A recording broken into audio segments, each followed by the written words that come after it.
Eu sou Dante Olivier, sou multiartista e produtor de conteúdo pra internet e esse é o Coisas Quaisqueres, um podcast pra gente falar de qualquer coisa, do que der na telha. Aqui eu trarei histórias minhas e suas, conversas com pessoas massas sobre assuntos relevantes, na maioria das vezes, e o que mais for surgindo pelo caminho. Então, simbora.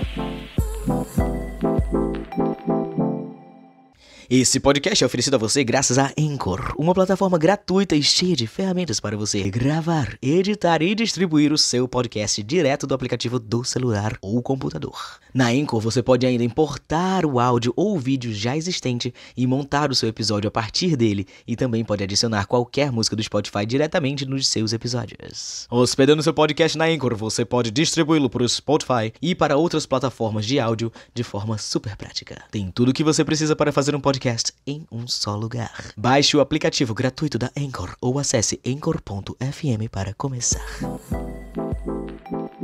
Bem-vindos de volta ao Coisas Quaisqueres. Oi menina, tudo bom? Tava meio sumidinho, né? Nunca mais tinha aparecido. Mas eu vim aqui dar satisfações pra vocês e vou voltar agora com tudo para o podcast. Pretendo fazer um intensivão agora nesse resto de abril e começar a postar com mais consistência, porque agora... Por que eu sumi? Porque agora eu estou com um estúdio novo, eu estou com um lugar para trabalhar, para produzir. Foi uma força-tarefa que eu fiz para conseguir separar o meu lugar de trabalho do meu lugar de descanso. E isso é... Nossa, gente... Esse episódio ele tá meio sem roteiro. Eu só separei alguns tópicos que eu queria falar com vocês. Só para dar um check assim, olha, o que tá rolando na sua vida, garoto? Por que você sumiu? Eu imagino que quem me acompanha aqui, me acompanha nas outras redes também, mas eu não tenho certeza. Mas enfim, tô com esse rolê do estúdio novo. Eu vinha desde o começo, do fim do ano passado pro começo desse ano, me programando, começando a olhar espaços, a fim pra caralho de ter um espaço para eu produzir conteúdo, para otimizar o meu trabalho e otimizar o trabalho da minha editora, que também é minha boizinha. Enfim, eu queria um lugar que eu conseguisse ter hora para começar a trabalhar, ter hora para parar de trabalhar. O meu quarto tava ficando uma grande confusão de objetos, de coisa para gravar publi, de coisa de estúdio, de softbox e tripé. E nem adiantava ficar desmontando e montando, porque eu ia ter que fazer isso todo dia. E enfim, o fluxo de trabalho não tava funcionando lá. Felizmente eu tô conseguindo viver de internet, me sustentar e conseguir arcar com esse espaço. E agora tá tudo muito mais fluido. Foi incrível, assim, tipo... Depois que eu consegui achar a sala ideal, perfeita, na localização que mais ia funcionar pra mim, com critérios de, tipo, eu queria uma janela bacana, que entrasse bastante luz natural, porque nos meus vídeos eu gosto de luz natural muito mais do que luz artificial. E aí quando eu achei a sala perfeita, massa. Foi um trampo do caralho, andando, procurando lugares. Achei a sala perfeita, fechei o espaço. E aí foi um mês pra eu conseguir de fato sentir que eu comecei a trabalhar aqui. Senti não, tem um dia que foi o primeiro dia oficial do estúdio. E foi... Nossa, e corre no centro da cidade pra comprar as coisas, pesquisar preço, coisa barata. E comprei mesa online, e a mesa não chega, atrasou. E a mesa atrasa pra trazer o computador pra poder começar de fato a poder trabalhar. E é ar-condicionado que dá errado, volta pra loja, pede dinheiro de volta, desenrola outro serviço, o serviço também dá errado, tem que voltar mais uma vez pra comprar outro ar-condicionado, porque o ar-condicionado que eu tinha comprado pra cara é muito pequeno, tava muito no limite. E por causa da janela grandona ia entrar muita luz, muito sol, e enfim, não ia dar conta. E aí, enfim, foi muito vai e vem, muita dor de cabeça. Teve a hora que parecia que não ia dar certo, sabe? A primeira semana parecia que ia dar tudo certo. Primeiro dia cheguei, fiz a faxina, foi incrível, foi lindo. Comecei a trazer as coisas. E aí, uma coisa muito fodida que aconteceu. No primeiro dia aqui no estúdio, eu vim, fiz uma faxina, foi bem gostoso. Tomei uns espumantes, comi uma boizinha aqui, depois no final da faxina, pra comemorar essa nova fase. E aí quando eu chego em casa, eu abro o Twitter, eu tô jantando com meus pais, aí eles terminam, eu fico sozinho na mesa, e aí abro o Twitter, quando eu boto a última garfada do jantar na minha boca, eu vejo a notícia publicada pela ANTRA, né, que é a Associação de... Eu não sei exatamente como é que é a sigla, mas é uma Associação Nacional de Pessoas Trans e Travestis, com a notícia de que Popô tinha falecido. Popô era um amigo pessoal meu. A gente só se viu pessoalmente 2 vezes, mas a gente tinha contato pelas redes sociais. E eu conheci ele em outubro do ano passado, em São Paulo. E aí eu já tô atropelando, entrando com outro assunto, mas esse assunto acaba atravessando todo esse processo do estúdio. E eu demorei pra acreditar. Foi assim, passa um filme na sua cabeça, né? Um filme das coisas que você viveu com a pessoa, um filme das conversas que você teve, um filme das conversas que a gente teve. Inclusive, Popô veio pra cá pro podcast, a gente tem um episódio aqui falando sobre a história dele, sobre coisas que ele queria falar. Porque sempre que eu chamo os meninos trans pra conversar aqui, ou as pessoas trans no modo geral, porque eu tô querendo ampliar, eu no mês da visibilidade trans eu quis focar nos meninos, mas eu quero ao longo do ano trazendo mulheres, pessoas não binárias, enfim, toda a comunidade trans pra cá. Mas tô atropelando de novo. Ai, que bagunça o raciocínio dele. E a gente, naquele dia, eu não sei se isso foi ao ar, eu acho que não foi pro podcast, mas sempre que a gente se encontrou pessoalmente, e sempre que a gente, e lá na gravação mesmo, que a gente tava numa videochamada, na gravação do podcast, a gente falava quando ele viesse pra Recife, quando Paulo e Pedro viessem pra Recife, lugares que eu queria levar eles, restaurantes que eu queria apresentar, enfim, toda uma vida, todo um plano que é muito pequeno em comparação com tudo que ele era. É só a minha vivência com ele. Todos uns planos relacionados à minha vivência com ele que eu percebi que nunca mais seriam possíveis de acontecer. E eu pego esse gancho pra falar de luto, porque eu perdi uns 15 dias antes, eu perdi minha avó. Eu não sei se eu cheguei a falar disso em algum episódio, se foi um episódio que eu só gravei e não foi ao ar, se foi um episódio que foi o último episódio ao ar, eu não lembro. Mas pouquíssimo tempo antes eu tinha perdido minha avó. O luto é um sentimento que você não lida com ele o tempo inteiro, né? E aí eu me vi lidando duplamente com um luto em cima do outro, e foi um período muito difícil. Foi um momento que eu não estava conseguindo ficar feliz com ter alugado esse espaço, com estar entrando nessa nova fase, com essa conquista fuderosa que foi esse espaço. E mexeu demais comigo, muito mais do que eu esperava, assim. E eu passei um período me julgando muito. Essa primeira semana de partida dele foi duro demais, foi difícil demais lidar com a partida dele, com a minha não aceitação de que ele tinha partido, de que a gente não ia viver nada daquilo que a gente tinha se programado para viver. E eu me senti muito culpado também de eu estar... O peso do luto de Paulo para mim foi mais difícil de lidar do que o peso do luto da minha avó. Racionalmente, eu pensava muito assim, tipo, a minha avó já era uma senhora idosa que estava há uns 5 anos lutando contra um câncer, deitada numa cama, e a gente viu ela partir aos poucos. A gente viu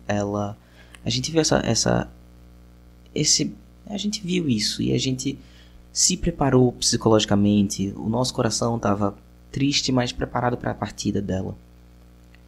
E a questão de Paulo, não, eu não estava preparado, ninguém estava preparado. É muito difícil você perder uma pessoa na casa dos 30 anos, sabe?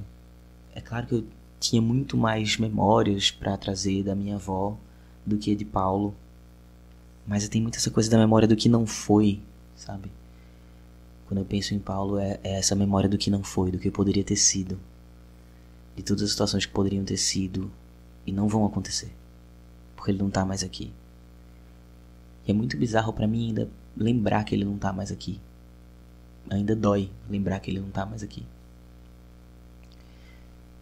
Ainda não faz nem um mês que ele se foi, né? E aí eu me vi lidando com 2 lutos, assim. E esse foi um dos motivos de eu não ter conseguido dar continuidade ao podcast durante esse período. Eu tava tendo que... me forçando a lidar com a sala, e eu me vi nessa primeira semana de partida de Paulo, ficando aqui na sala por horas e horas e horas, arrumando coisa pra fazer aqui, sabe, numa força-tarefa comigo mesmo pra não pensar, pra não deixar o sentimento me engolir. E mesmo assim ele tava me engolindo, porque você não tem como fugir. O luto, ele é ele bate em você, sabe? Parece que você, quando você começa a ficar bem, você tá tranquilo aqui. E aí do nada você leva um socão na boca do estômago. Com uma simples memória, uma simples lembrança. Eu deitava na cama, virava pra um lado pro outro, não conseguia dormir. Pensando.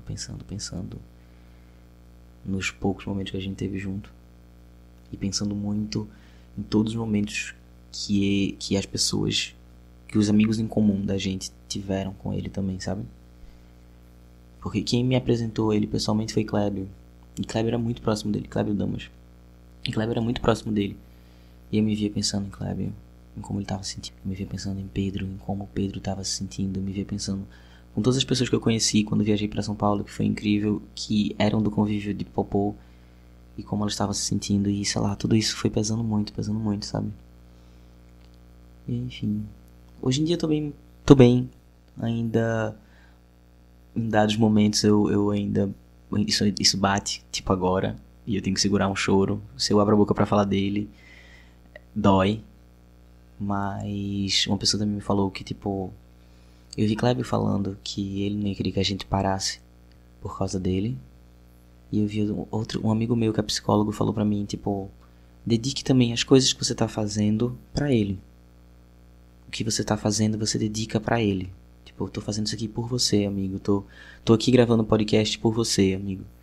Tô aqui entrevistando pessoas trans. Ele, enquanto uma pessoa trans que foi extremamente relevante pra nossa comunidade. Tô aqui seguindo esse trabalho por você. Então é nessa energia que eu tô me movendo também, sabe? E eu tô bem. Eu tô numa fase muito boa da minha vida.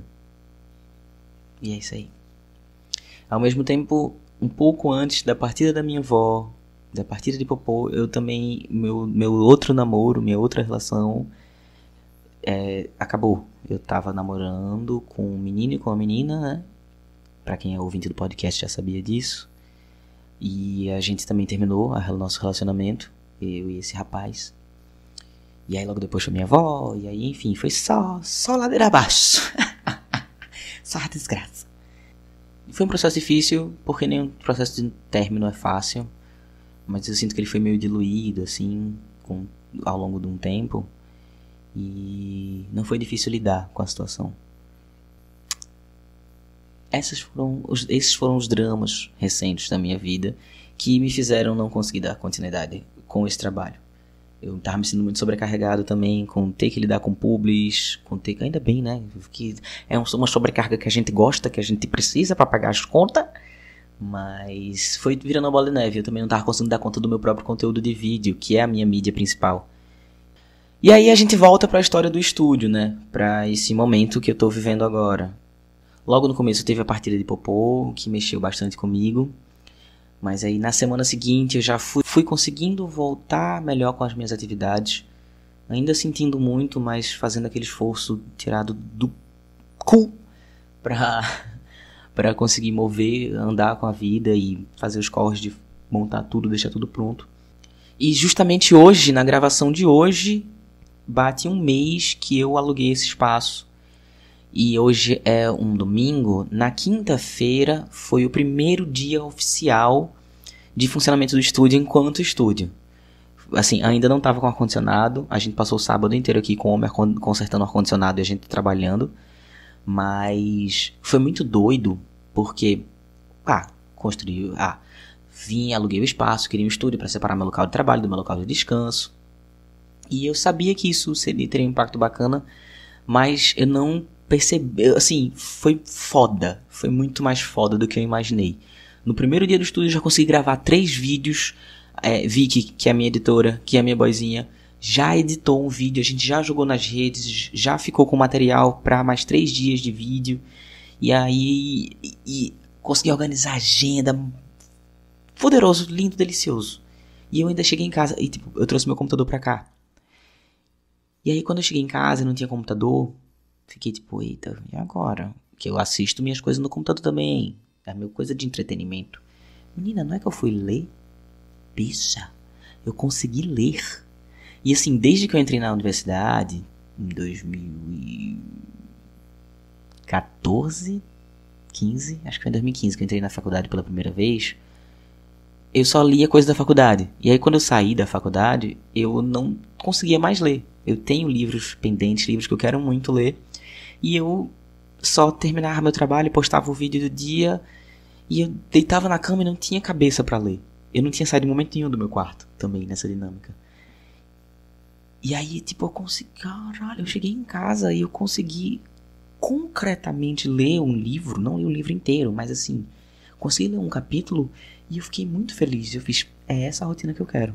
Quero conseguir acordar tranquilo, acordar de manhã, tomar meu café, ir pra academia, vir para o estúdio, de 9 até umas 6, 7, sei lá, a hora que precisar, trabalhar, voltar pra casa, jantar, interagir com a minha família, que é outra coisa que essa dinâmica de trabalhar em casa também estava atrapalhando muito, e ler antes de dormir.